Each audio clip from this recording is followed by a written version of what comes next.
Sandeshkhali part 3 আরো একটা viral video. নমস্কার, আমি অয়ন। জনতার দরবারে আপনাদের জানাই স্বাগত। আমার সঙ্গে প্রত্যেক দিন থাকে জনতা, তাদের প্রশ্ন থাকে নেতাদের উদ্দেশ্যে। আজকে কারা কারা রয়েছেন আগে একটু পরিচয় করিয়ে দিই।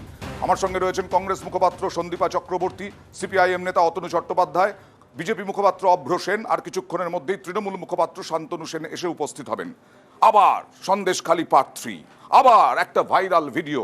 সন্দেশখালী আন্দোলনের মুখ নিয়েই প্রশ্ন। রাষ্ট্রপতির কাছে আন্দোলনকারী মহিলারা গিয়েছিলেন, কিন্তু সেই আন্দোলনকারী মহিলারা কারা, এই নিয়েই প্রশ্ন তুলে দিলেন রেখা পাত্র, পিয়ালি দাস। দেখুন। আরও এক ভাইরাল ভিডিও, আবারও বিতর্ক। ভিডিওয় প্রশ্ন তোলা হয়েছে সন্দেশখালীর আন্দোলনকারী হিসেবে রাষ্ট্রপতির কাছে যারা গিয়েছিলেন কি তাদের পরিচয়। আমরা নির্যাতিত মায়েরা যদি সন্দেশখালীতেই পড়ে আছি, তাহলে আমাদের মুখ নিয়ে কারা গিয়েছে এটা তো আমাদের জানার প্রয়োজন আছে। আর ওখানে যে রাষ্ট্রপতি ম্যাডামের কাছে গিয়েছেন আমাদেরকে জানিয়েছিলেন, আর আমরা আন্দোলনের আমরা নির্যাতিত, আমরাই আন্দোলনের মেন মুখ। আমরা সংবাদ মাধ্যমের থেকে জানতে পারলাম যে রাষ্ট্রপতি ম্যাডামের কাছে সন্দেশখালীর কিছু নির্যাতিতা মহিলাকে নিয়ে যাওয়া হয়েছে। তাহলে আমরা কারা? এই ভিডিও ঘিরেই জোর শোরগোল। সন্দেশখালীর আন্দোলনকারী হিসেবে তাহলে কারা গিয়েছিলেন দিল্লিতে রাষ্ট্রপতির সঙ্গে দেখা করতে? তখন আন্দোলন করা ছিল, আন্দোলনের সময় সৈকত দাসও তখন আমাদের সাথে ছিল, পাপিয়া দাসও আমাদের সাথে ছিল। ভিডিওটা ফেক না সত্যি? ভিডিওটা একদমই, ওটা অনেক পুরানো ভিডিও। রেখা পাত্র তখন প্রথম আন্দোলনে রেখা পাত্রের মুখ দেখা যায়নি। সর্বপ্রথম আন্দোলন কি নিয়ে শুরু হয়েছিল সেটা রেখা পাত্রও জানে না। এই মাঝের পাড়ায় আমার ওয়াইফ সর্বপ্রথম, আমার ওয়াইফ আগে বেরিয়েছে, তারপরে আমাদের মাঝের পাড়ার সমস্ত মহিলারা বেরিয়েছে। আমার ওয়াইফ নির্যাতিত হয়েছে। আমার ওয়াইফ যেদিনকে রাষ্ট্রপতির সঙ্গে দেখা করে বাড়িতে আসে, সেই দিন রাত্রে 1টার সময় 4জন দুষ্কৃতী আমার বাড়িতে আসে। আমার ওয়াইফকে মাথায় বন্দুক ঠেকিয়ে অ্যাটাচির ভিতরে টাকা এনে বলছে টাকাটা নে আর মুখটা সারা জীবন বন্ধ রাখ, কোনোদিন আর মুখ খুলবি না। গত জানুয়ারি থেকে তোলপাড় সন্দেশখালী শেখ শাহজাহান এবং তাঁর দলবলের বিরুদ্ধে ভুরি ভুরি অভিযোগ। জমি দখল, হুমকি, মারধর থেকে শুরু করে নারী নির্যাতন। শেখ শাহজাহানকেও গ্রেফতার করে পুলিশ। গত সপ্তাহে সন্দেশখালীর ভাইরাল ভিডিও প্রকাশ্যে আসে। ভাইরাল ভিডিওয়ে বিজেপি নেতা গঙ্গাধর কয়ালকে দাবি করতে দেখা যায় যে সন্দেশখালীতে নারী নির্যাতনের অভিযোগ সাজানো। তারপর প্রকাশ্যে আসেন আরও এক অভিযোগকারী, যিনি ক্যামেরার সামনে দাবি করেন তার বিরুদ্ধে ধর্ষণের কোনো অভিযোগ ছিলই না, ছিল কাজ করিয়ে টাকা না দেওয়ার অভিযোগ। কিন্তু ভুল বুঝিয়ে ধর্ষণের অভিযোগপত্রে সই করান বিজেপি কর্মী পিয়ালি দাস। এ নিয়ে আসরে সন্দেশখালী থানার পুলিশ। পিয়ালি দাসকে তলব করা হয়েছে, তার বাড়িতে নোটিশও সাঁটিয়েছে পুলিশ। নিউজ 18 বাংলা। জানা যাচ্ছিল যে পিয়ালি দাস আজকে রেখা পাত্রর সঙ্গে মনোনয়ন পর্বে ছিলেন। মনোনয়ন পর্বে যে মিছিল টিছিল কর্মসূচি, জনতার দরবারের ফরম্যাট অনুযায়ী জনতার প্রশ্নই প্রথম। বিজেপির উদ্দেশ্যে প্রশ্ন রয়েছে কার? হ্যাঁ, অভ্র সেন। আমার প্রশ্ন বিজেপিকে, একের পর এক যে ভিডিও ক্লিপ সামনে আসছে, তো বিজেপি কি সন্দেশখালীকে নিয়ে ব্যাকফুটে চলে আসছে? এবার প্রথম যে ভিডিও ক্লিপটা সামনে এনেছিলেন ভাইপো বন্দ্যোপাধ্যায় নামক একজন তৃণমূল নেতা, আমি সেটা দিয়ে শুরু করি। এত মন দিয়ে শোনো তোমরা, তাহলে বুঝতে পারবে। ওই ভিডিও ক্লিপটা পোস্ট করা হয় উইলিয়ামস নামক একটা ইউটিউব চ্যানেল থেকে, এবং ওই চ্যানেলটা ওই ভিডিও পোস্ট করার সময় খোলা হয়েছিল। ওই চ্যানেলে আর কোনো ভিডিও কিন্তু নেই। এবার আইনি পরিভাষায় বলছি, যদি ওই ভিডিওর সত্যতা থাকতো তাহলে তৃণমূল কংগ্রেস তথা এই ভাইপো বন্দ্যোপাধ্যায় নিজেদের অফিসিয়াল পেজ থেকে কি সেটা পোস্ট করতে পারতো না? পারতো তো। এবার তোমরা যদি পুরো ভিডিওটা দেখে থাকো, প্রায় 30 মিনিটের মতো ভিডিও, তোমরা দেখেছো কি? যদি আমার ভাই বোনেরা না দেখে থাকে, আমি অনুরোধ করবো তোমরা পুরোটা দেখো। আমি কনফিডেন্টলি বলছি, দেখলে তোমরা নিজেরা একদম সাদা চোখে বুঝতে পারবে ওটা এআই জেনারেটেড এডিটেড ভিডিও। কেন আমি বলছি? প্রথমত লিপ সিঙ্কটা পর্যন্ত নেই। এবং আমি ফোনে বসে বসে এখনই তুমি যেই মাইক নিয়ে কথা বললে, আমি যদি তোমার ভয়েস 5 সেকেন্ড রেকর্ড করি, ওই ভয়েসটা ক্লোন করে নেওয়ার জন্য আমার লাগবে আবার 5 সেকেন্ডই। এবার তোমার ওই ভয়েসে আমি যা খুশি বলে দিতে পারি। এআই টেকনোলজি এই জায়গায় চলে গেছে। তোমরা যারা জানো এটা তোমরা বুঝতে পারবে আমি ঠিক বলছি। আরেকটা দেখবে, ওই ভিডিওর সেকেন্ড পার্টে একজন মহিলাকে দেখা যাচ্ছে। সেই মহিলা, তার ভিডিও কিন্তু আমার কাছেও রয়েছে, তিনি বলছেন ভয় দেখিয়ে তাকে জোর করে নিয়ে গিয়ে 1 ঘন্টা ধরে বিভিন্ন রকমের কথা বলানো হয়েছিল।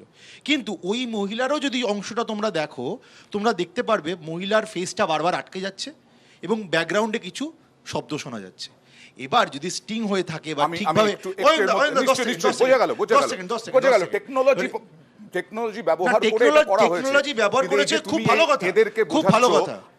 মানুষের আমি কাছে, বলছি। সাধারণ মানুষের কাছে এআই কি, এই সব তথ্য আমি প্রযুক্তি কি? ওর জন্যই বলছি, আমাকে একটু বুঝিয়ে বলতে দাও হোক কাহিনী। ওরা আমার ভাই বোনের মতো, আমি সাধারণ জনগণের উদ্দেশ্য এটা বলছি। এবার যদি এডিটেড না হতো তাহলে তো লিপসিংটা থাকতো। ধরো আমি এখন কথা বলছি, লিপসিং হবে তো, আমার ইমেজটা তো আটকে যাবে না, ব্যাকগ্রাউন্ডে আমার ভয়েসে কিছু চলছে, এটা তো হতে পারে না। তাহলে তোমরা ভাবো, কেউ একটা স্টিং করছে, সে কিভাবে এই স্টিংটা করলো যে ভিডিওটা আটকে যাচ্ছে, চলছে না? যদি খুব সস্তা, আমি Okay, একদম এই okay, ল্যাঙ্গুয়েজে বলছি, okay. যদি সস্তা মানের Okay. এডিটিং হয় না, তাহলে এরকম পয়েন্ট করে করে করে করে আমি যেমনি বললাম, Okay. তোমরাও বুঝবে যে আমি ঠিক বলছি। এবার আরেকটা আমি- কথা আমি- বলি। আমি আসছি। এবার এবার দশ যেতে হবে, সেকেন্ড, এবার এটা যেতে বড় হবে। বড় অভিযোগ তো এবার অয়ন যেতে দা, আমি হবে। একটু অনুরোধ করছি, এবার 10 সেকেন্ড যেতে আমার হবে, ভাইয়ের হ্যাঁ, হ্যাঁ। প্রশ্নে আমি উত্তর দিই। হ্যাঁ। এবার আমি একদম স্পেসিফিক্যালি আইনের কথা বলছি। যদি ভাইপো বন্দ্যোপাধ্যায়ের কোনো ক্রিমিনাল ইন্টেনশন না থাকতো, যদি এই ভিডিওটা সত্যতা থাকতো, তাহলে ওই ভিডিওটা নিয়ে প্রথমেই তৃণমূল কংগ্রেস কিন্তু একদম সুপ্রিম কোর্টে যেতে পারতো। 65B সার্টিফিকেট দিয়ে এফিডেভিট করে বলতে পারতো যে বেশ। এই ভিডিওটা সামনে এসছে বেশ। এবং সিবিআই Okay. তদন্ত যে হচ্ছে একটা Okay. পুরো ফেক কেসের উপর আমি হচ্ছে। অতনুর কাছে এত যেতে চাই। ঘন্টা পেরিয়ে আমি গেছে, অতনুর কাছে যেতে তোমরা চাই। বলতে পারবে Okay, বেশ। গেছে কি? তোমাদের বিরুদ্ধে যাওয়ার অভিযোগ সাহস উঠেছে, হয়নি। তোমাদের কারণ বিরুদ্ধে গেলেই অভিযোগ ধরা উঠেছে, পড়ে যাবে। তাই তুমি এতক্ষণ কারণ সময় নিলে। গেলেই- প্লিজ, এবার তো যেতে গেলেই হবে, ওটা এবার যেতে হবে। ফরেন্সিক অতনুর কাছে করাবে। যেতে হবে যে CFSL এ গেলেই ধরা পড়ে যাবে যে না, আমি কথাগুলো বলছি, পুরো রিপোর্ট চলে আসবে ফেক ভিডিও। সেজন্য এরকম হাওয়ায় আওয়াজ দিয়ে একটা মিথ্যে ন্যারেটিভ তৈরি করে Okay, আবার আমি বাংলার বুঝলাম। মামনেদের মিথ্যে এরকম করে narrative, অসম্মান সবই করছে বুঝলাম, তৃণমূল কিন্তু আমরা কংগ্রেস। তারপরে এটা দিকে ঠিক গিয়েছিলাম যেখানে গঙ্গাধর কয়াল এই ধরনের কথা বলেছিলেন, এই ভিডিও ভাইরাল ভিডিও হয়েছিল, সেখানে দেখা গেছে সেই সমস্ত জায়গা কিন্তু একই রকম, একই জায়গা, একই। এখানে একটা রাজনীতি এমন জায়গায় পৌঁছেছে যে এআই ব্যবহার করতে হচ্ছে। দেখুন, এটা তো বিজেপির যিনি মুখপাত্র আছেন তিনি বললেন, তার বক্তব্য যে এটা এআই ব্যবহার করা হয়েছিল। কারণ অয়নদা, আমাদের ছোটবেলায় একটা সিরিয়াল হতো, তোমার হয়তো মনে আছে, শক্তিমান বলে। তাতে দেখা গেত দিনের শেষে আমরা তো প্রথমে ভাবতাম শক্তিমান দারুণ দুষ্ট দমন করছে ইত্যাদি ইত্যাদি, আরেকজন বোকাশোকা লোক থাকতো গঙ্গাধর, আর দিনের শেষে দেখা যেত গঙ্গাধরই শক্তিমান। এখন মুশকিলটা হয়ে গেছে যে এখানে কে গঙ্গাধর কে শক্তিমান, আসল উদ্দেশ্যটা কি সন্দেশখালী নিয়ে, এগুলোর মধ্যে অয়নদা ভুলে গেলে হবে না যে সন্দেশখালীতে অ্যাট্রোসিটি টুয়ার্ডস দ্য ওম্যান, এটা যেমন একটা পার্ট অফ দি অ্যালিগেশন ছিল, আরেকটা বড় অ্যালিগেশন এটাই ছিল যে ওখানে ল্যান্ড গ্র্যাবিং হয়েছে। ল্যান্ড গ্র্যাবিং হয়েছে অর্থাৎ কিনা চাষের জমিতে ভেরির জল ঢুকিয়ে সেগুলোকে চাষের অযোগ্য করে সেই ল্যান্ডগুলোকে দখল করা হয়েছে, ভেরি বানানো হয়েছে। তাহলে এবং তার জন্য কিন্তু তোমার তো মনে আছে ওই সময় ডিএম এর কাছে অভিযোগ জানানো হয়, ডিএম বলে অভিযোগের সারবত্তা রয়েছে, পরিদর্শন করে জমিগুলো ফেরত দেওয়ার আইনি প্রক্রিয়া শুরু করে। Okay. মানে it was admitted by the administration Okay. Which was our main allegation, Okay. Land grabbing, এটা কিন্তু অ্যাডমিটেড। এবং তার সাথে মহিলাদের অ্যাট্রোসিটি নিয়ে আমাদের অ্যালিগেশন বেশ। ছিল। আমাদের ওখানে পুরনো বিধায়ক মানে প্রাক্তন বিধায়ক নিরাপদ সর্দার, তিনি বিধানসভাতেও বহুবার বলেছিলেন আসলে এটাকে পলিটিক্যালি গিমিক তৈরি করতে গিয়ে কোথাও গিয়ে আসল নির্যাতিতারা উপেক্ষিত রয়ে গেলেন না তো। পলিটিক্যাল গিমিক তৈরি করতে গিয়ে কোথাও উপেক্ষিত রয়ে গেলেন। কিন্তু শান্তনু সেন চলে এসেছেন সেহেতু আমি একটা প্রশ্ন করতে চাই। জনতার প্রশ্ন ছিল যে ব্যাকফুটে কিনা বিজেপি, কোট আনকোট অভ্র সেন বললেন, নতুন আমি ইস্যু পেলাম, সেটা হচ্ছে এই যে গঙ্গাধর কয়ালের যে ভাইরাল ভিডিও, সেটা নাকি এআই ব্যবহার করা হয়েছে, সেখানে নাকি তথ্য প্রযুক্তি ব্যবহার করা হয়েছে, লিপসিং ছিল না, এই সব অভিযোগ, মানে পুরোটাই বানানো। না, এগুলো ওনার কানে কানে কেউ বলে গেছে বলে আমি জানি না। আমি খালি একটাই কথা বলি যে মণিপুরে মায়েদের ধর্ষণ করে নগ্ন করে প্যারেড করানো আমরা দেখেছি। বিলকিস বানু দর্শকদের স্বাধীনতা দিবসের দিন সন্ধেবেলা রেহাই দিচ্ছেন প্রধানমন্ত্রী আমরা দেখেছি। হাতরাস, উন্নাও, বলরামপুরের মতো ঘটনাগুলো আমরা দেখেছি। কিন্তু শুধুমাত্র নির্বাচনের জন্যে মা বোনেদের ইজ্জত নিয়ে এইভাবে খেলা করে 2000 টাকার বিনিময়ে মা বোনেদের দিয়ে মিথ্যা ধর্ষণের অভিযোগ করিয়ে এই ধরনের নোংরামো এতটা নিচে একটা রাজনৈতিক দল নামতে পারে, এটা ভারতবর্ষের মানুষের বোধহয় ধারণার বাইরে ছিল। আজকে এক এক করে সত্যকে চেপে রাখা যায় না, এক এক করে সত্য উদ্ঘাটিত হচ্ছে। আপনি মনে করুন সেই অগ্নিমিত্রা পালের অডিও ক্লিপিং, যে এই সন্দেশখালী ইস্যুকে আমাদের নির্বাচন অবধি কাজে লাগাতে হবে। আপনি মনে করুন স্বয়ং প্রধানমন্ত্রী সন্দেশখালীর এক মহিলার সাথে কথা বলছেন, কথা তিনি বলতেই পারেন, সেই ভিডিও অডিও ক্লিপিংকে রাষ্ট্র করে সারা পৃথিবীর লোককে শোনানোর কী কারণ? সন্দেশখালীর একটা মহিলাকে প্রার্থী করা মানে প্রথম থেকে সন্দেশখালীকে তারা রাজনৈতিক হাতিয়ার করার জন্য যত রকম মিথ্যাচার করা যায়, আলটিমেটলি সত্যকে চেপে রাখা যায় না। কেউ কোনো মহিলা বলছে আমি ইংরাজি পড়তে পারি না, আমাকে ইংরেজিতে চিঠি লিখে জোর করে সই করিয়েছে। কেউ পরিষ্কার বলে দিচ্ছে যে আমাকে সাদা কাগজে সই করিয়ে বলা হয়েছে যে আমরা কিছুক্ষণ আগে দেখিয়েছি রেখাপাত্র, পিয়ালি দাস যারা বিজেপি নেতা নেত্রী, তাদেরই ভাইরাল ভিডিও যে রাষ্ট্রপতির কাছে কে গিয়েছিলেন তা নিয়ে প্রশ্ন। এই নিয়ে আসবো। এখানে যেমন বিতর্ক চলছে, তর্ক চলছে, জনতার প্রশ্ন আসছে, তেমনি বাইরেও রাজ্য জুড়ে তোলপাড় হচ্ছে রাজ্য রাজনীতি। এই সব নিয়ে আসবো, সন্দেশখালি নিয়ে আসবো, সন্দীপা চক্রবর্তীর কাছেও আসবো। একটা ছোট্ট ব্রেক, তারপরেই ফিরে আসছি জনতার দরবার।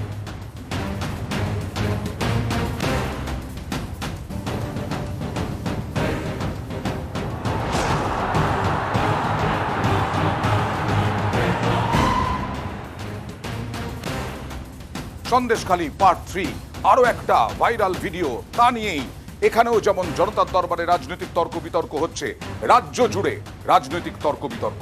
দেখুন, আমরা নির্যাতিতা মায়েরা যদি সন্দেশখালীতেই পড়ে আছি, তাহলে আমাদের মুখ নিয়ে কারা গিয়েছে এটা তো আমাদের জানার প্রয়োজন আছে।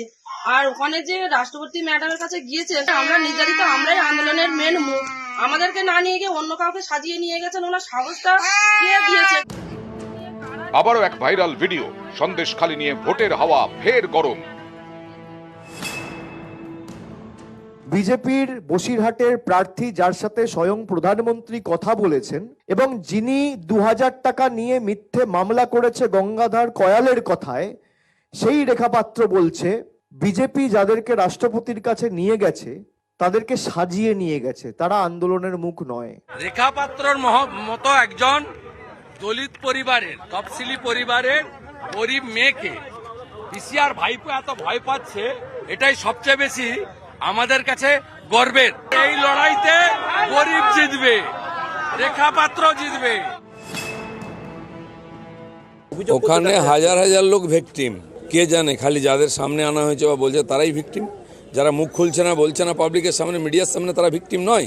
তারা রাষ্ট্রপতির সামনে বলেছে, এখানে বলেনি। পাড়ায় পাড়ায় ওখানে ভিকটিম, মহিলাদের ছাড়া হয়নি কাউকে। আজ নয়, 10 বছর 12 বছর ধরে এই ঘটনা চলছে। যারা এই কথা বলছে তারা জানতে পারবে ভোটের পরে যখন খোলাখুলি সবাই রাস্তায় নামবে। যে সময় এই অসত্য কথাগুলো চিঠিতে সই করা হলো মহিলাদের দিয়ে, তারপর এটা যে অসত্য সেটা যখন এখন বেরিয়ে এসছে, এই পুরনো ভিডিও রেখাপাত্র চালানো হচ্ছে, যেখানে তিনি বোধহয় আক্ষেপ করছেন যে কই আমাকে তো কেউ নিয়ে গেল না রাষ্ট্রপতির কাছে। তার মানে তিনি একটু ফুটেজটা চেয়েছিলেন সেই সময়। অন্যান্য মহিলাদেরকে বিজেপি সাজিয়ে অসত্য কথা বলার জন্য মহামান্য রাষ্ট্রপতির কাছেও তাকেও মিসগাইড করতে এরা গিয়েছিল, তাকেও মিসগাইড করেছে।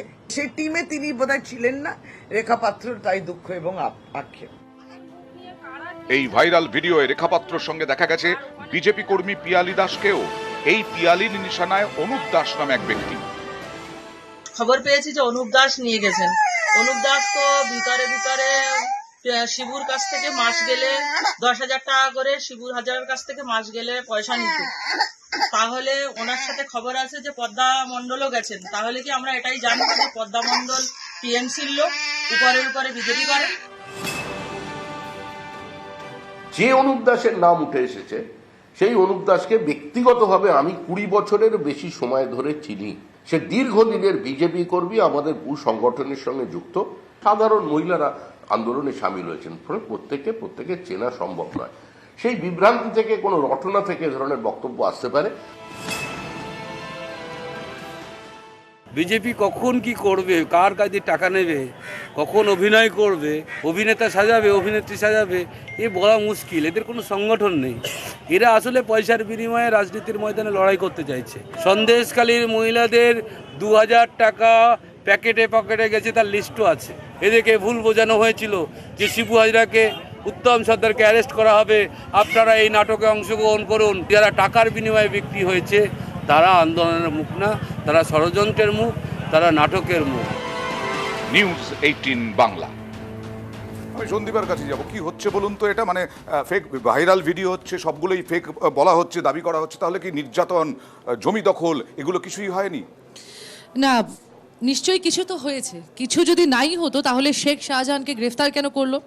প্রথমে তো শেখ শাহজাহানকে অন্তত 1 মাস ধরে খুঁজেই নাকি পাওয়া যাচ্ছিল না, আন্ডারগ্রাউন্ড হয়ে গেছিল। তারপর শান্তনুবাবুদের যিনি প্রধান মুখপাত্র রাজ্যের কুণাল ঘোষবাবু, তিনি এবং অভিষেক ব্যানার্জি মিলে যখন বললেন যে আলটিমেটাম দিলেন যে পুলিশকে খুঁজে বার করতেই হবে এতদিনের মধ্যে, ঠিক দুদিনের মাথায় শেখ শাহজাহান ধরা পড়ে গেল। মানে এটা কি কি বোঝাচ্ছে? মানে বাংলার জনগণ কি অতটা বোকা? আমরা বোকা? এক। 2 নম্বর কথা হচ্ছে, দেখুন এটা আমরা বিধানসভার আগে থেকে আমরা কংগ্রেস বলে আসছি যে এই যে বসিরহাটটা আছে সেটা একটা পোরাস বর্ডার।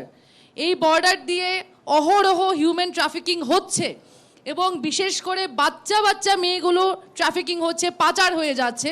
তখন সেটা নিয়ে সেখানকার সাংসদ নুসরাত জাহান থেকে শুরু করে কেউই, তৃণমূলের কেউই কোনো কথা বলেনি। এটা গেল একটা কথা। এবার বিজেপির কথায় আসি, যে বিজেপি আমরা জানি ওরা ডিফেন্সে প্রচন্ড মাস্টার ডিগ্রি প্রাপ্ত। এবার এআইতেও ডিফেক ভিডিওতেও যে ওরা মাস্টার্স পিএইচডি করে বসে আছে সেটা আমরা জানি না, আমরা জানি সেটা কোর্ট ঠিক করবে।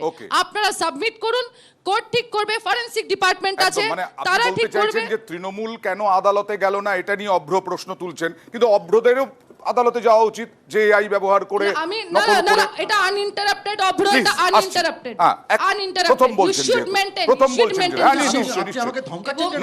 না প্লিজ না, বলাটা আমার অধিকার। না ঠিক আছে, ওকে না অভ্র প্রশ্ন করিনি। এবং যেটা জানতে চাইছি যে রেখা পাত্ররা যেটা বলছেন, যারা মানে প্রেসিডেন্টের কাছে গেছেন, কারা গেছেন? মানে বিজেপি জানে না, বিজেপির ক্যান্ডিডেট জানে না, সেটা তো উত্তর দেওয়ার কথা বিজেপির।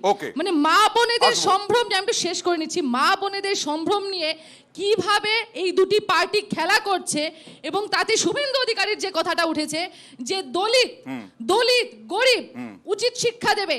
আচ্ছা, মহিলারা যখন ধর্ষিতা হন, যখন নিগৃহীতা হন, এখানে আমার সামনে জনতারা যারা বসে আছেন অনেকেই আমার বোন, আপনি বলুন, যখন ধর্ষণকারী যখন ধর্ষণ করে তখন কি গরিব দলিত এসব দেখে ধর্ষণ করে? এটা কি আমাদের মা বোনেদের সম্ভ্রমকে অপমান করা নয়? শুভেন্দু অধিকারীর কথা যেহেতু উঠলো, অভ্র জবাব দিতে চায়। হ্যাঁ, কংগ্রেসের কথাগুলো আমি শুনলাম, কিন্তু কংগ্রেসের শ্যাম পিত্রদা বলে একজন আছে, মহান নেতা, রাহুল গান্ধীর সে গুরুদেব, তার কি বক্তব্য আপনারা শুনেছেন কেউ? বলেছে ধর্ম এবং জাতির ভিত্তিতে জনগণনা হবে। এরা হচ্ছে বর্ণবিদ্বেষী মেনলি। আর একটা পয়েন্ট আমি একদম মানবো, যে কোনো ধর্ষিতা মহিলার বা নির্যাতিতা মহিলার কোনো ধর্ম জাতপাত এটা ফ্যাক্টর নয়, তিনি নারী, এটা ফ্যাক্টর। কিন্তু বিষয়টা হচ্ছে একজন দলিত মহিলা, তিনি নির্যাতিতা, তাকে কিভাবে শেমিং করা হচ্ছে তৃণমূলের পক্ষ থেকে, তৃণমূলের প্রশ্ন এটা ভাবতে বারংবার। আপনি তো কিছু বলেন না, এবার তো আপনি মাঝখানে বলেছেন, আপনাকে বলতে বলেছি, আপনি বলতে বলেছি এবার না আমি তো ইন্টারাপ্ট করি না, আমি যেটা বলছিলাম, আমি অয়নদা যেটা বলছি, বিষয়টা হচ্ছে তোমার বলা শেষ। ইন্টারাপ্ট করছেন কেন? আমি তো ইন্টারাপ্ট করলে উনি ইন্টারাপ্ট করলে আমিও করব না, বলতে চাইছেন। আরে বিজেপি কি মানে সব জায়গায় গণতন্ত্রের কথা? আপনি ডিবেট করতেছেন না ধমকাতেছেন, সেটাকে বলুন। মামার বাড়ি আপনার পেয়ে বসে। ওকে, না আমরা প্রসঙ্গের বাইরে চলে যাচ্ছি, প্রসঙ্গের বাইরে চলে যাচ্ছি। একটা লাইন বলবো, উইলিয়ামস নিয়ে বলছি, একদম উইলিয়ামস নিয়ে বলছি। উইলিয়ামস নিয়ে যে কথাটা বলা হয়েছে, গঙ্গাধর কয়াল কি আছে কিনা সেটা প্লিজ অব্র। নারদা তখন বেরিয়েছিল, তখন না আগে না পরে কোনো ভিডিও নেই। ওই ভিডিও কিন্তু এই মুরলীধর সেনের অফিসে এবার তৃণমূলের প্রশ্ন রয়েছে, তৃণমূলকে প্রশ্ন রয়েছে, ভিডিও বড় বড় করে দেখিয়েছিল বিজেপি। শান্তনুসেনের উদ্দেশ্যে প্রশ্ন রয়েছে। আমার প্রশ্ন তৃণমূলকে, মহিলাদের উপর হওয়া নির্যাতনকে রাজনীতি বিষয় করে তোলাটা কি ঠিক? 100 বার ঠিক নয়। সেই কারণেই তো এই নারী বিদ্বেষী ভারতীয় জনতা পার্টিকে দেশের মানুষ এবং দেশের মহিলারা রাজনৈতিকভাবে বিসর্জন দেবে। আজকে একদিকে মমতা বন্দ্যোপাধ্যায় মহিলাদের সশক্তিকরণ করছেন, সেটা কন্যাশ্রী প্রকল্প বলুন, সবুজ সাথী প্রকল্প বলুন, রূপশ্রী প্রকল্প বলুন, স্বাস্থ্যসাথী কার্ডটা বাড়ির মায়েদের নামে করা বলুন, পঞ্চায়েতে 50% রিজার্ভেশন বলুন, লোকসভায় 40% প্রতিনিধি বলুন, এমনকি সদ্য সমাপ্ত রাজ্যসভা নির্বাচনে 75% মহিলা প্রতিনিধি পাঠানো বলুন। অন্যদিকে বিজেপি একের পর এক সস্তা রাজনীতি করার জন্যে মা বোনেদের ইজ্জত নিয়ে যেভাবে খেলা করছে এবং মহিলাদের নিয়ে যেভাবে রাজনীতি করছে, এর যোগ্য জবাব আগামী 7টা দফা, 4 দফা এখনো ভোট আছে, প্রত্যেকটা দফার প্রত্যেকটা নির্বাচন কেন্দ্রে প্রত্যেকটা মা বোনেরা যোগ্য জবাব। প্রশ্ন উঠছে যে মহিলাদের ভোটই টার্গেট কিনা বিজেপির। সন্দেশখালীতে মহিলাদের ওপর নির্যাতন, এটা নিয়ে সন্দেশখালীর ঝড় উঠবে বলেছেন গোটা রাজ্যে প্রধানমন্ত্রী। আর তৃণমূল বিভিন্ন প্রকল্পের কথা বলছেন মহিলাদের ভোট টানতে। এই মহিলাদের ভোট কিভাবে টার্গেট, কিভাবে পৌষ মাস সর্বনাশ, এইটা দেখাবো জনতার দরবারে একটা ছোট্ট ব্রেকের পর।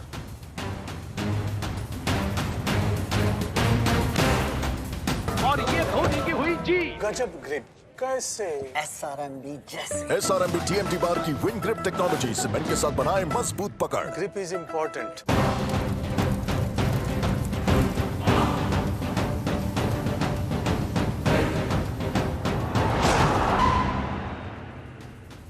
বলছিলাম জনতার দরবারে ব্রেকে যাওয়ার আগে মহিলা ভোট টার্গেট সব দলে, বিশেষ করে তৃণমূল, বিজেপি কিভাবে টার্গেট করছে।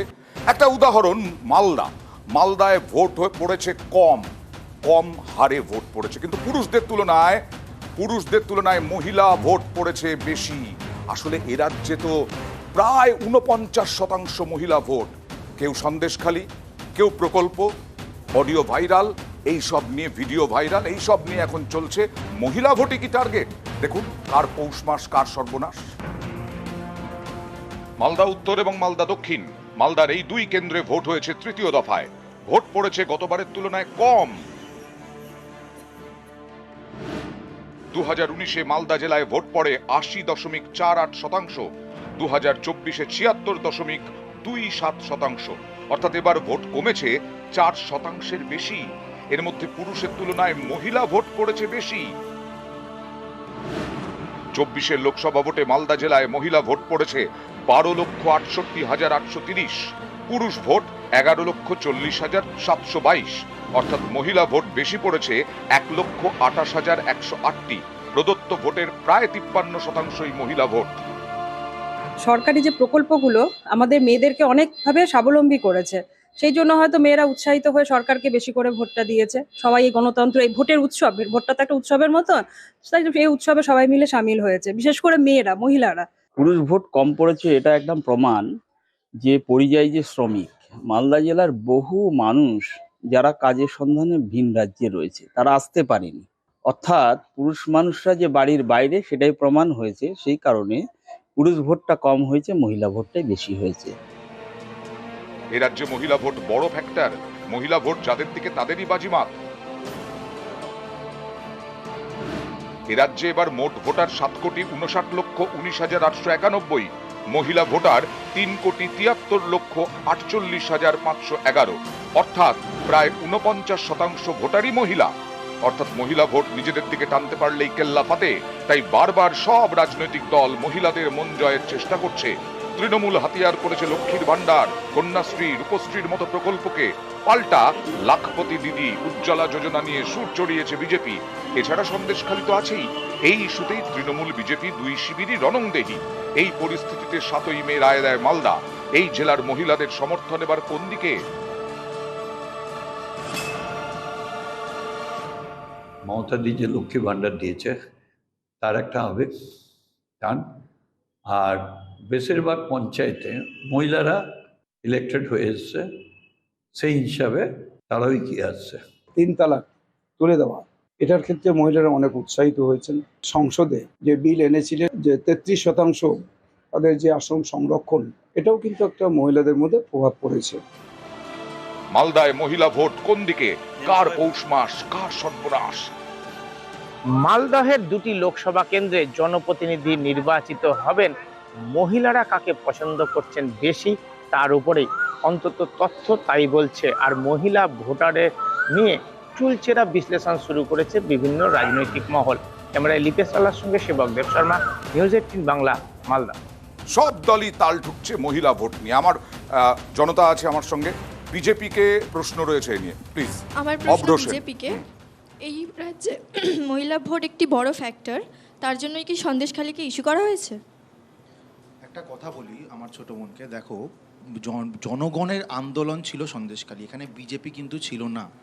একটা যখন জনবিস্ফোট হয়েছিল তারপরে পলিটিসাইজেশন হয়, এই তৃণমূল এখন বিজেপিকে একটা অ্যাটাক করার চেষ্টা করছে। এবার একটা কথা তোমরা ভেবে দেখো ছোট ভাই বোনেরা, ধরো আমাদের বাড়িতে কেউ এরমভাবে ভিক্টিমাইজড হলো, তার উপর কোনো ধরনের অত্যাচার হলো। এবার যদি প্রশাসনের প্রথম পদক্ষেপটাই হয় যে তাকে শেমিং করবে, তাকে মিথ্যেবাদী বলে দাগিয়ে দেবে এবং পুরো ঘটনাটাকে সাজানো ঘটনা দাগিয়ে দেওয়া হবে, এবং খালি কোনো ছোট থানা থেকে নয়, অ্যাসেম্বলির ফ্লোর থেকে দাঁড়িয়ে, তাহলে সেই রাজ্যে এই ধরনের কোনো ঘটনা ঘটলে আমরা কি এক্সপেক্ট করতে পারি যে সঠিক বিচার পাবে ওকে যারা ধর্ষিতা হয়েছেন Okay. বা নিগৃহীত হয়েছেন তারা? আমি একটু এটা অতনুর কাছে প্রথমত যাই। বিষয়। আর একটু 10 সেকেন্ড নিচ্ছি। আরেকটা বিষয় আবার বলছি, সন্দেশখালীর আন্দোলন কিন্তু ভারতীয় জনতা পার্টি বা অন্য কোনো পলিটিক্যাল পার্টির আন্দোলন ছিল না, এটা জনগণের আন্দোলন ওকে ছিল। এবং জনগণের আন্দোলনই রয়েছে। তার মানে বিজেপি বলছে এটা জনগণের আন্দোলনই রয়েছে, অবশ্যই। কিন্তু অবশ্যই। অতনু প্রধানমন্ত্রী এসে সব প্রত্যেকটা সভাতে সন্দেশখালীর কথা বলছেন, অমিত শাহ সন্দেশখালী নিয়ে বলছেন, এবং প্রধানমন্ত্রী বলছেন পুরো রাজ্যে সন্দেশখালীর ঝড় উঠবে। তাহলে এখন মুশকিল হচ্ছে এখানে যারা নির্যাতিতা মায়েরা যারা রয়েছেন, যারা সন্দেশখালীর, যারা প্রকাশ্যে আপনাদের ক্যামেরার সামনেও যারা বিভিন্ন সময় বক্তব্য রেখেছেন তাদের নির্যাতনের কাহিনী, এখন মুশকিল হচ্ছে প্রধানমন্ত্রী সন্দেশখালীর কথা বলছেন, আবার তৃণমূলের প্রধান মুখপাত্র তিনি বলছেন রাজ্য জুড়ে সন্দেশখালী আছে, একসময় ছিলেন এখন নেই, কুণাল ঘোষ বলেছেন প্রচুর শাহজাহান আছে, প্রচুর সন্দেশখালী আছে। অয়ন, আমি এসবের বাইরে বেরিয়ে আমি শুধু একটা স্ট্যাটিস্টিক দেবো। দেখুন, এআই দিয়ে ভিডিও করা নাকি হচ্ছে গিয়ে সত্যি কথা কি মিথ্যে কথা, তার বাইরে গিয়ে তৃণমূলের একটা যে প্রবলেম হচ্ছে, তৃণমূলের নাম্বার 2 নেতা যেভাবে হচ্ছে ভিডিও, আজকে নিজেদের অফিস থেকে ওই ভিডিও নিয়ে কথা বললেন, আমি শুধু একটা মানে এনসিআরবির রিপোর্ট আপনাকে দিই, এই দেশের, এই হতভাগ্য দেশের একটা সত্যি এটাও যে প্রত্যেক 16 মিনিটে একটি ধর্ষণের ঘটনা ঘটে, মানে দিনে প্রায় 100টি ঘটনা, এবং তার মধ্যে লজড হয় মাত্র 88টা, মানে 12টা ঘটনা লজ হতে পারে না। এবং সেই রিপোর্টে আপনি আরও খুঁজলে পাবেন যে তাদের মধ্যে কতজন নিগৃহীতা নিজের মানে অভিযোগ করার পরেও বিভিন্ন বিশেষত সোশ্যাল স্টিগমার শিকার হয়ে সেই অভিযোগ ফেরত নিয়ে নেন। কাজেই একটা অভিযোগ কেউ ফেরত নিয়ে নিল মানেই যে ঘটনাটা পুরোপুরি মিথ্যা হয়ে গেল তা কিন্তু না। প্রশাসনে আরও উচিত ছিল বরং যে এই ধরনের যখন এরকম কোনো নির্যাতিতার বয়ান আসে, উঠে আসছে তো সন্দেশখালী নিয়ে রাজনীতি, এই যে আমি একটাই বলছি, বিজেপি রাজনীতি করছে তাদের সঙ্গ, মানে অনেকের ধারণা যে সংগঠন ওখানে বেশি আছে, তাই সিপিএম এর রাজনীতি করতে পারছে না, সংগঠন নেই বলে। ভিকটিমের জবানবন্দিকে স্যাক্রোস্যান্ট করে এখানে পুলিশকে বা ইনভেস্টিগেটিং এজেন্সিকে তদন্ত শুরু করতে হয়। কিন্তু এক্ষেত্রে যেটা মুশকিল দেখা গেল যে ভিকটিম যারা ছিল তাদের বয়ান কি তারা পাল্টালো, মানে এই আইনি জায়গাগুলোতে না গিয়ে, আমি বারবার যেটা বলছি, পলিটিক্যাল গিমিক করার ক্ষেত্রে কোথাও গিয়ে সত্যিকারের নিগৃহী তারা উপেক্ষিত হয়ে গেলেন না তো। এটাই হচ্ছে এবং সেজন্য আপনি যদি দেখেন যে প্রচন্ড তাড়াহুড়ো, দেখুন যে কোনো কেউ নির্বাচনে প্রতিদ্বন্দ্বিতা করতে পারে, কিন্তু প্রচন্ড তাড়াহুড়োর মধ্যে দিয়ে এমন একজনকে প্রার্থী করা যে কিনা সন্দেশখালীর কোনো আন্দোলনের মধ্যে ছিল না বা হচ্ছে যাকে কোনোদিন দেখা যায়নি, তাকে প্রার্থী করে আসলে কোথাও গিয়ে পলিটিসাইজ করার চেষ্টা হলো না। যাব, তবে একটা জনতার প্রশ্ন নিয়ে যাব, কারণ হ্যাঁ প্লিজ। আমার প্রশ্ন তৃণমূলকে, মহিলা ভোট বেশি পড়লে আপনাদের কি সুবিধা হয় বলে মনে করেন? দেখুন, প্রথম কথা, মমতা ব্যানার্জি এমন একজন রাজনৈতিক ব্যক্তিত্ব, তিনি যার সমর্থন পান তার জন্যও কাজ করেন, যার সমর্থন পান না তার জন্যও কাজ করেন, এবং ঠিক একইভাবে তিনি সব ধর্ম, বর্ণ, জাতপাতের মানুষের জন্য, পুরুষ মহিলা সবার জন্য কাজ করেন। ডেফিনেটলি মহিলারা যেহেতু জাতির একটা ব্যাকবোন, মহিলাদের জন্য যে মমতা বন্দ্যোপাধ্যায় যে কাজ করেছেন সেটা ভারতবর্ষের আর কোনো সরকার করে দেখায়নি। তো ন্যাচারালি বাংলার মানুষের স্বতঃস্ফূর্ত আবেদন, স্বতঃস্ফূর্ত আবেগ মমতা ব্যানার্জির সাথে জড়িয়ে আছে। আর সর্বোপরি তিনি নিজে একজন মহিলা, তিনি ভারতবর্ষের একমাত্র মহিলা মুখ্যমন্ত্রী, সেখানে আলাদা আবেগ তো থাকবেই। আমি একটু 1 সেকেন্ড সময় নিয়ে বলবো, বামপন্থী যিনি বন্ধু বসে আছেন, ন্যাশনাল ক্রাইম রেকর্ড ব্যুরোর তথ্য বলছিলেন, ন্যাশনাল ক্রাইম রেকর্ড ব্যুরোয় সব থেকে বেশি নারী নির্যাতন, নারী পাচার, ডোমেস্টিক ভায়োলেন্স, যৌন নির্যাতন, এই সমস্ত কিছু কিন্তু বিজেপি শাসিত রাজ্যগুলোতে বাংলার থেকে অনেক বেশি, নাম্বার 1। নাম্বার 2, থানায় এনলিস্টমেন্টের কথা যখন বামপন্থী বন্ধু বলছিল আমার একটু হাসি পাচ্ছিল, তার কারণ বামফ্রন্টের 34 বছরে খুন, জখম, রাহাজানি হয়ে গেলেও লোকাল কমিটির অঙ্গুলি হেলন ছাড়া একটা ডায়েরি করা যেত না। আর আজকে মমতা বন্দ্যোপাধ্যায় শাসনকালে আপনাকে যদি পিঁপড়েও কামড়ায় বা আমি যদি একটা ছোট্ট পিন দিয়ে আপনাকে ফোটাই, আপনি চাইলে থানায় গেলে পুলিশ ডায়েরিটা নেবে। আচ্ছা, অব্র সেন, না এটা কি এই জন্যই যে তোমাদেরকে আন্দোলন করতে হচ্ছে একটা সন্দেশখালী নিয়ে? সন্দেশখালীতে মহিলাদের নির্যাতন হয়েছে, এটা অভিযোগ। আর শান্তনু সেন যেটা বলার চেষ্টা করছেন, বিজেপি শাসিত রাজ্যগুলোতে মহিলাদের উপর নির্যাতন। যেটা জেনারেলি করেন উনি সেটাই করছেন, ভারত ভ্রমণে বেরিয়েছেন। ঠিক আছে, ভারত ভ্রমণে বেরোনোর ওনার অধিকার রয়েছে, কিন্তু ভারত ভ্রমণে বেরিয়ে আমাদের রাজ্যের বুকে সন্দেশখালী থেকে কিন্তু আমরা দূরে সরে যেতে পারবো না।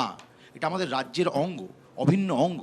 সেখানে দাঁড়িয়ে আমাদের বুঝতে হবে যে 700-র ওপর অভিযোগ কিন্তু এসছিল। রাজ্য সরকার 239টা প্লট ফেরত দিয়েছে এবং কিন্তু সিবিআই আমার একটা জাস্ট ইন্টারাপ্ট করছি একটু তোমাকে করছি সিবিআই যে শুধু সন্দেশখালি দিয়ে কি মালদায় যদি মহিলা ভোট বেশি পড়ে থাকে সেখানে লাভবান হবে বিজেপি? এবং সিবিআইকে যখন মহামান্য ক্যালকাটা হাইকোর্ট কেসটা হস্তান্তর করলো তার আগেও কিন্তু আমাদের রাজ্য পুলিশ 3টে এফআইআর নিতে বাধ্য হয়েছিল এবং সেটা ধর্ষণের অভিযোগের এফআইআর। সেখানে দাঁড়িয়ে মহামান্য হাইকোর্টে একাধিক এফিডেভিট জমা করেছে নির্যাতিতারা। সেখানে দাঁড়িয়ে যদি তৃণমূল কংগ্রেসের স্ট্যান্ড এটা থাকে যে সবটাই সাজানো ঘটনা, এর থেকে নক্কারজনক আর কিছু হতে পারে? কোনো ইনভেস্টিগেশন হলো না, কিচ্ছু হলো না, পুলিশ মন্ত্রী তথা মুখ্যমন্ত্রী অ্যাসেম্বলির বুকে দাঁড়িয়ে বলে দিচ্ছেন সবটা সাজানো ঘটনা, এটা হতে পারে? সন্দীপা, এই যে প্রকল্পের কথা বলা হচ্ছে, প্রকল্প প্লাস সন্দেশখালি, মানে প্রকল্প ভার্সেস সন্দেশখালি, কি মনে হয় যে কোনটা প্রাধান্য পেতে পারে? মহিলা ভোট টার্গেট করতেই ঝাঁপিয়ে পড়ছেন সবাই। দেখুন, সেই প্রকল্পই হোক বা সন্দেশখালি হোক, প্রাধান্য শুধুমাত্র পাবে মা বোনেদের সম্মান। আপনি যদি মা বোনেদেরকে ওই মানে ভাতা দিচ্ছেন বলে আপনি মা বোনেদের মাথা কিনে নিচ্ছেন, এটা যদি আপনার মনোভাব থাকে তাহলে সেটাও ভুল।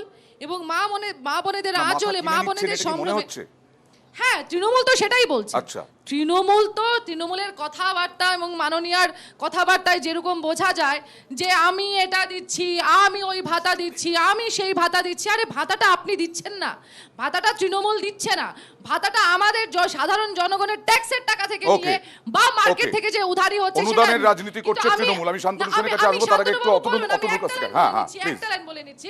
শান্তনুবাবু বলেছেন মাননীয়া তাদের জন্য কাজ করেন যারা মাননীয়াকে সমর্থন করেন না। পরিযায়ী শ্রমিক নিয়ে একটু আগে কথা হচ্ছিল, পরিযায়ী শ্রমিকদের জামাই আদর দিয়ে আনতে হবে নাকি, সেটা কে বলেছিলেন? শতাব্দী রায় বলেছেন। কিন্তু এই মাননীয়া তার জন্য কাজ করেছেন যে লোকটা লালু, যে লোকটা তার মাথায় রড মেরেছিল, তাকে বামেদের ভূমিকা নিয়ে, বামেদের এখনকার অবস্থান নিয়ে। দেখুন, আমি একটা শুধু বলবো, শান্তনুদা বলার সময় বললেন এখন মানে মাননীয় মুখ্যমন্ত্রী আমাদের রাজ্যের, তিনি এর আগেও আমাদের রাজ্য তো মুখেই নতুন পুরলো না সন্দেশখালীতে, Hanskhali, Madhyamgram, Kamduni, Park Street, list অনেক লম্বা। প্রতি ক্ষেত্রে অয়নদা তদন্ত শুরু হওয়ার আগে মাননীয় একটা মানে একদম এক্সপার্ট ওপিনিয়ন দিয়ে তদন্তকে বারবার করে প্রভাবিত করেছেন। এখন একদম খুব পরিষ্কার হাঁসখালির ক্ষেত্রে উনি নির্যাতিতার চরিত্র ডিফাইন করতে চলে গেলেন যে which is itself is a criminal offence. আর শান্তনুদা বলার সময় বললেন যে অভিযোগ নাকি নেওয়া হতো না, লোকাল কমিটির অঙ্গুলি এলন ইত্যাদি ইত্যাদি অনেক কথা বললেন। তা তারা যারা অভিযোগকারীরা রয়েছে তাদেরকে না আবার করে ফ্রেশ অভিযোগ করুন না। ওখানে তো আপনারা কাটমানি খেয়ে বসে থাকেন সিপিএম নেতাদের থেকে। বিজেপিও বলছে যে ফেক ভিডিও হলে, যদি ভিডিও হয়, সত্যি ভিডিও হয়, ভিডিও যে ভাইরাল ভিডিও, আপনারা সেটা নিয়ে আদালতে যাচ্ছেন না কেন? এই প্রশ্ন মানে বিজেপিরাও তুলছে। কোন ভাইরাল ভিডিও? এই যে বিভিন্ন যে ভাইরাল ভিডিওগুলো হচ্ছে, গঙ্গাধর কয়াল, রেখা পাত্র, আমি বলেছি যেটা প্রথম ভিডিও, বলতে বললেন প্রথম ভিডিওটা যেটা আপনারা প্রেস কনফারেন্স করে দেখিয়েছিলেন, ওটা ফেক ভিডিও। শান্তনু সেনা, সেটা বলুন, আপনার প্রশ্নটা কি? প্রশ্নটা হচ্ছে যে আদালতে যাচ্ছেন না কেন আপনারা? ভাইরাল ভিডিওটা প্রকাশ হয়েছে, বিজেপি যদি মনে করে এটা মিথ্যা তো বিজেপি আদালতে যাবে, তাকে প্রমাণ করতে হবে সেটা মিথ্যে। এখানে একটু উত্তর দিই, আমরা তো বলছি এটা সত্যি। যাকে দেখা যাচ্ছে ওই ফেক ভিডিওটাতে, উনি অলরেডি কিন্তু সিবিআই কে কমপ্লেন্ট করে দিয়েছেন। বিজেপির তরফ থেকে যা যা করার বিজেপি করেছে, কিন্তু ওই উইলিয়ামস নামক চ্যানেলটা থেকে ওই ভিডিওটা নিয়ে প্রকাশ্যে প্রেস কনফারেন্সটা কে করেছে? অভিষেক বন্দ্যোপাধ্যায়। তাহলে অভিষেক বন্দ্যোপাধ্যায় নিশ্চয়ই জানেন ওই উইলিয়ামস চ্যানেলটা কি চালায়। তৃণমূলের সাংসদদের যখন টাকা দিতে দেখা গিয়েছিল তখন আপনারা যখন অভিযোগ করেছেন এবং আপনারা রাজ্য সরকারের রাজস্বের টাকা খরচা করে সিবিআই ইনভেস্টিগেশন আটকানোর জন্য সুপ্রিম কোর্টে গেছেন, তাহলে তো এটা আপনাদের জুরিসডিকশনের মধ্যে পড়ে, আপনাদের দায়িত্বের মধ্যে পড়ে যে সুপ্রিম কোর্টে গিয়ে একদম টেবিলে ফেলে দেবেন যে একটা এরকম ভিডিও বেরিয়েছে, সিবিআই তদন্ত বন্ধ। সেটা করতে পারছেন না কেন? জানেন আপনারা ফেক ভিডিও এনেছেন বলে। চ্যানেলটা মুখ্য না, চ্যানেলের ভেতর যে বস্তুটা আছে, যেটা দেখানো হয়েছে সেটা মুখ্য। প্রশ্নটা এখানে ওঠা উচিত। ওকে, এই সন্দেশখালি নিয়ে বিতর্ক যে থামবে না লোকসভা ভোট পর্ব মিটে যাওয়ার আগে, সেটা একদম পরিষ্কার। এবার দেখাবো আবার বেলাগাম দিলীপ ঘোষ। শুধু রাজনীতিবিদদের আক্রমণ নয়, একেবারে আইসিকে তীব্র আক্রমণ। অভিযোগ যে তাকে আইসি অনুমতি দিচ্ছেন না বিভিন্ন মিছিল মিটিং করতে, রোড শো করতে। কি বললেন দেখাবো, একটা ছোট্ট ব্রেক, তারপরে জনতার দরবার।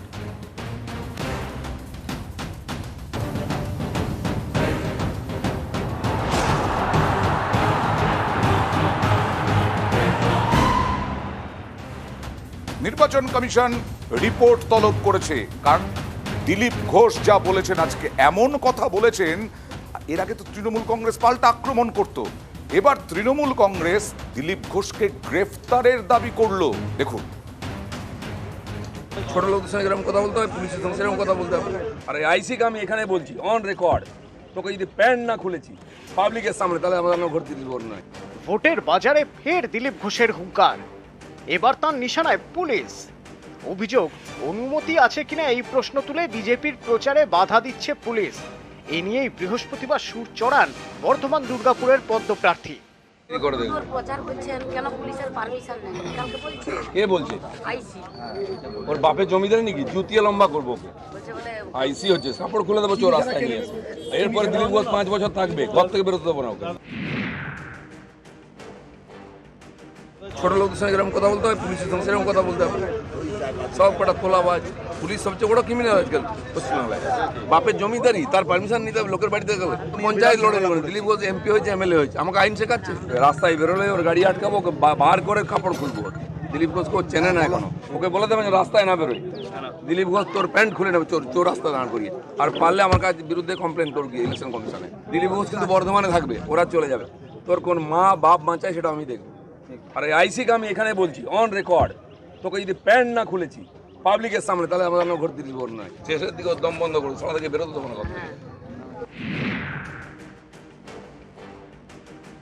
ঘোষ প্রথম দিন থেকেই অকথা কুকথা বলে আসছেন। নির্বাচন লড়ার জন্য সংগঠন নেই, যে কথা আজকে বলেছেন সেই কথার জন্য তাকে ইমিডিয়েটলি গ্রেফতার করে জেলে ভরা উচিত। কারণ কারুর অধিকার নেই ভারতবর্ষের আইন শৃঙ্খলা যারা দেখে তাদেরকে এইভাবে অপভাষা প্রয়োগ করে তাদেরকে আক্রমণ করা। সুতরাং দিলীপবাবু গ্রেফতারযোগ্য অপরাধ করেছেন। এনার এগেনস্টে যদি ডিফামেশনের কেসও করে তাহলে এবারে লাইব্রেরিটা ভরে যাবে। মানহানি মামলা, এতগুলো মামলা করবে সকলে। এবারটা এটা ক্লাউন হয়ে গেছে, উনি একটা জোকার মতো হয়ে গেছে। একটা ইংলিশে এই কোটেশনটা রয়েছে যে একটি ক্লাউন যদি প্যালেসে ঢোকে তাহলে সেই ক্লাউনটা কিন্তু রাজা হয়ে যায় না, সেই প্যালেসটা, সেই মহলটা হয়ে যায় সার্কাস। বিজেপি ওই সার্কাস হয়ে গেছে। পুলিশকে আক্রমণ করে সুর চড়িয়েছেন ভাঙড়ের আইএসএফ বিধায়ক নওশাদ সিদ্দিকীও। তার নিশানায় পুলিশ এবং তৃণমূল বিধায়ক শওকত মোল্লা। আমাদের ছেলেদেরকে ডিস্টার্ব করছে যে পুলিশ প্রশাসনের লোকেরা। আমি সম্মান জানিয়ে বলছি, আর বেশি দিন বাকি নাই শওকত মোল্লার বাইরের ভাত খাওয়া, জেলের ভাত খুব তাড়াতাড়ি খাচ্ছে। চাটুকারিতা বন্ধ করুন, এই চাটুকারিতাটা বন্ধ করুন। আমি অনুরোধ করছি, আপনাদের কাছ থেকে অনেক আশা করেছিলাম। যখন চারিদিকে বলছিল ক্যালকাটা পুলিশ হবে, ক্যালকাটা পুলিশ হবে, আমি বলেছিলাম অবশ্যই হওয়া দরকার। কিন্তু এই ক্যালকাটা পুলিশ দেখছি লোকের বাড়ি গিয়ে তোলা তুলছে, এটা তো ক্যালকাটা পুলিশের পরিচয় নয়। ও শওকত মোল্লার সাথে এত গা ঘেঁষাঘেঁষি করছে, বেড়া তোলাবাজ হয়ে যাচ্ছে। আমাদের এই নওশাদ সিদ্দিকীর মতো লোকেরা গত 3 বছরে কোনো কাজ করতে পারেনি, আগামী দিনে কোনো কাজ করতে পারবে না। বরং তার বিনিময়ে ভাঙড়ে অশান্তি তৈরি করেছে এবং ওখানে যে 7-7টা খুন, সেই খুনের নায়ক হচ্ছে নওশাদ সিদ্দিকী। কলকাতা পুলিশ সম্পর্কে ওর কোনো অভিজ্ঞতা নেই। কলকাতা পুলিশ আসার পরে আর কিছু করুক আর না করুক, ভাঙড়ে সে কি তৃণমূল, কি আইএসএফ, কি সিপিএম, কি বিজেপি, কংগ্রেস, অন্তত সমাজ বিরোধীদের শক্ত হাতে দমন করেছে। আর সেই কলকাতা পুলিশকে ও তালিবানিত করতে চাইছে, এটা ওর আসলে অসুস্থতা। মানে একটু ভালো মাথা ডাক্তার দেখিয়ে নেওয়া ভালো বলে আমার অন্তত মনে হয়েছে। আমার একজন কলিগ হিসেবে এই পরামর্শ দিচ্ছি। নিউজ 18 বাংলা। তবে যাই হোক না কেন, জনতা বলছে বা রাজনৈতিক মহল বলছে চালিয়ে খেলছেন দিলীপ ঘোষ। বিজেপির কাছে প্রশ্ন জনতার। হ্যাঁ প্লিজ, অভ্র সেন। আমার প্রশ্ন বিজেপিকে, দিলীপ ঘোষ পুলিশকে আক্রমণ করেছেন, হ্যাঁ, তাও বিজেপি নেতৃত্ব কোনো ব্যবস্থা নিচ্ছেন না কেন? আপনারা কি তাহলে এই মন্তব্য সমর্থন করছেন? আমার ছোট ভাই আমাকে বাংলায় প্রশ্ন করেছে, এবার বাংলা ভাষাটা আমি বুঝি, তাই আমি তোমার প্রশ্নের মানেটা আমি বুঝতে পেরেছি। এবার ধরো তুমি আমাকে বাংলায় প্রশ্ন করলে, আমি বাংলা ভাষাটাই বুঝি না, আমি ধরো উর্দু বা তামিল তেলেগুর বাইরে কোনো ভাষা বুঝি না, তখন তোমায় কি করতে হবে প্রশ্ন করার জন্য বা কথা বলার জন্য? আমি যে ভাষা বুঝি সেই ভাষাতেই আমাকে জিজ্ঞেস করতে হবে, তাই তো? তার বাইরে তো কমিউনিকেশন হওয়া সম্ভব না। ওকে, এবার পরিষ্কার তুমি আমাকে এটা বুঝিয়ে দাও, তুমি আমার ছোট ভাই, যে আমাদের রাজ্যে একের পর এক চুরি, চিটিংবাজি, ধর্ষণ, রাহাজানি কি হয়নি? আমরা দেখেছি কয়েক মাস আগে পঞ্চায়েত ইলেকশনের সময় ভাঙড়ের লাইভে সব চ্যানেলগুলো দেখেছে, নিউজ 18 বাংলা দেখেছে, বোমা পড়ছে, গুলি চলছে। ওখানকার এসপি এবং অন্যান্য পদাধিকারীরা পুলিশের বলছে না আমরা তো দেখতে পাচ্ছি না, আমরা তো শুনতে পাচ্ছি না। এই পুলিশ কোন ভাষা বোঝে? তুমি আমাকে একটা বুঝিয়ে দাও তো। ওকে, আমরা যদি দাঁড়িয়ে দাঁড়িয়ে রসগোল্লা খাওয়াই, লাড্ডু খাওয়াই, পান্তুয়া খাওয়াই, এই চটিচাটা পুলিশ সেই ভাষা বুঝবে? এই পুলিশ কি আইনের রক্ষক নাকি ভক্ষক? সেই উত্তরটা দিতে হবে। যেই ভাষা পুলিশ বোঝে সেই ভাষাতেই এদেরকে বোঝাতে হবে। ওকে, এর বাইরে আর কিছু। ওকে, আজকেই দিলীপদার সঙ্গে কথা বলছিলাম। দিলীপদা অভিযোগ করছিলেন যে জানেন যে দুটো তিনটে সভা করতে চাইছি, মিছিল করতে চাইছি, অনুমতি দিচ্ছে না। প্রথম কথা, আইনের ঊর্ধ্বে কেউ নয়, নির্বাচন নির্দিষ্ট আচরণবিধি মেনে চলে। গতকাল দিলীপবাবু অন ক্যামেরা বলছেন যে আগামী দিনে আমি আইন পারমিশন ছাড়া সমস্ত সভা করব। দিলীপবাবু হচ্ছে সেই দিলীপবাবু যিনি ছোটবেলা থেকে প্রচুর গরুর দুধ খেয়ে বড় হয়েছেন এবং সেই গরুর দুধে সোনা ছিল বলে তার মস্তিষ্কের উর্বরতাটা মারাত্মক। সেই জন্যেই তিনি কখনো মেরে মাটিতে পুঁতে দেবো, 6 ফুট গর্ত করে দেবো, কবর করে দেবো, উল্টো ঝুলিয়ে মারবো, চটিচাটা পুলিশ, প্রচারের সময় হকি স্টিক, প্রচারের সময় লাঠি, প্রচারের সময় গদা, পুলিশকে মারবো। কখনো বলছেন কার কাপড় খুলে দেবেন, কার প্যান্ট খুলে দেবেন, কখনো বলছেন জুতিয়ে লম্বা করে দেবো। অবশ্যই এটা বিজেপির অনেক নেতাদের মুখেই শোনা যাচ্ছে। এটা হচ্ছে 1 বিজেপির কালচার, 2 বিজেপির ফ্রাস্ট্রেশন, 3 বিজেপির হারের ভয়। মানে বিজেপি সমর্থন করছে এই মন্তব্যকে, সমর্থন করছে।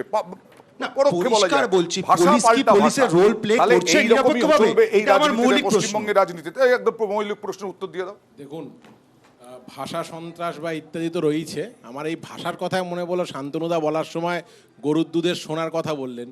আবার গরুর দুধের সোনা বলতে গেলে পশ্চিমবঙ্গের মনে পড়ে কার বাড়ির বউ যেন সোনা নিয়ে এয়ারপোর্টে ধরা পড়েছিল, নিন্দুকেরা বলে নাকি পুলিশ গিয়ে তাকে ছাড়িয়ে তাকে নিয়ে বেপাত্তা হয়ে গেছিল। এখন মুশকিল হচ্ছে, এটা তো ফ্যাক্ট অয়নদা, এ রাজ্যে পুলিশের একাংশ একদম ঊর্ধ্বধারী তৃণমূল কর্মী হয়ে গেছে। এটা তো অস্বীকার করার কোনো জায়গা নেই। সিবিআই তদন্তে আপনি দেখেছেন চাকরি চুরির টাকা মন্ত্রীর বাড়িতে পুলিশের গাড়ি নাকি পৌঁছে দিত বলে সিবিআই এর তদন্তে উঠে এসছে।